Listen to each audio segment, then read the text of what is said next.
A.J. Brown wideout Wednesday, celebrating him, and that's because he just got a 3-year, $96 million extension that includes $84 million guaranteed. It makes him the highest paid wide receiver in NFL history. More guys about to get paid, so that could change. But here's what Brown said about how much being the highest paid wide receiver means to him.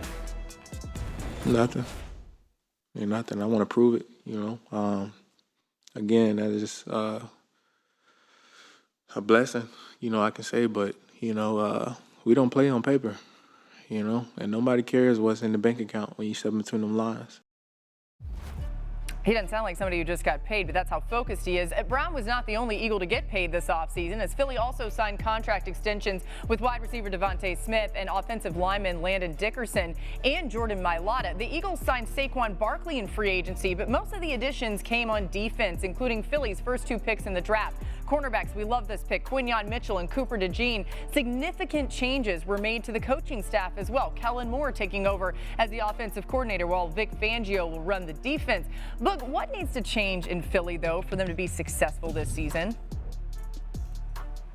Well, Laura, I think there are 2 things. Number one, I think the quarterback has to play better. And I realized that he was injured a little bit last year in the knee and he was hampered. I get that. But overall, his play dropped. And I think that, if this team is going to go where they want to go, he's got to step up and he's got to play better and continue being what he was, which is a dual threat quarterback. It doesn't mean that he's got to stay in the pocket. He's got to continue to use his legs. And I think the second thing is that defense has to take that step back to where they were a couple of seasons ago. We all relished on those 70 sacks that they got, and they were dominating up front. Well, let's just be honest. The defensive line didn't play as good last year. And in turn, when your pass rush is not as good, your secondary is not going to be as good. So their top 3 picks were all on defense. They got 2 corners. They got an edge guy. But the quarterback and that defense led by that pass rush has got to be better, Lou, because if they want to continue to ascend, they got to play a certain style. They want to get after the quarterback and force the quarterback to make turnovers, and they just didn't do that last year defensively.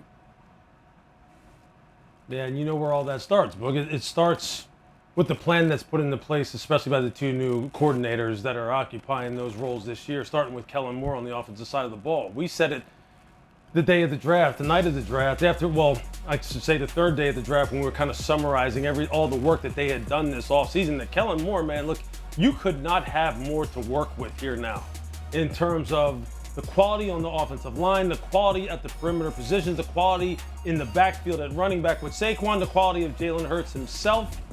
And then when you think about that, and then what they brought in just in this draft on the offensive side of the ball too, let's not just look. A.J. Brown is fantastic. Devontae Smith is fantastic. Think about who they drafted too. They drafted Johnny Wilson out of Florida State. They drafted Nia Smith out of Texas A&M.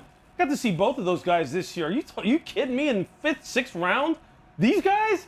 I mean, these guys are absolute playmakers. Yeah. Playmakers, and they're getting them 5th and 6th round value. So for Kellen Moore, you got to figure out a way to put a plan in place to make sure that you're maximizing this talent and making it run efficiently for 17 weeks. Not up and down, efficiently with a nice steady progression on into the postseason. And then ultimately, look, the goal's in Philadelphia, Super Bowl. It's as simple as that. And on the other side, look, Vic Fangio is the godfather, okay? Everyone knows how competent Vic Fangio is.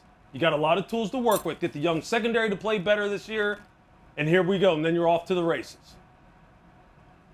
And they got those tools, Lewis, and they also did the right thing off the field, right? They get Devontae Smith, a new deal done for him recently. Then right before the draft begins, they extend A.J. Brown. And they get both those wide receiver deals done before Justin Jefferson gets his new contract, before C.D. Lamb gets his new contract, before Jamar Chase gets his new contract, before Jalen Waddle gets his new contract. So before the wide receiver market explodes even more than it already has in an offseason where we've seen wide receiver deals get done, the Eagles get out in front of that and lock down their wide receivers long term. So they draft the right way, they manage the contracts the right way, they set all the things up this offseason to have a successful season, a more successful season than they had last year with the disappointing end. Now we'll see if they can get it all together with the coaching staff, with the players, with everybody involved. But they've done everything that they needed to and can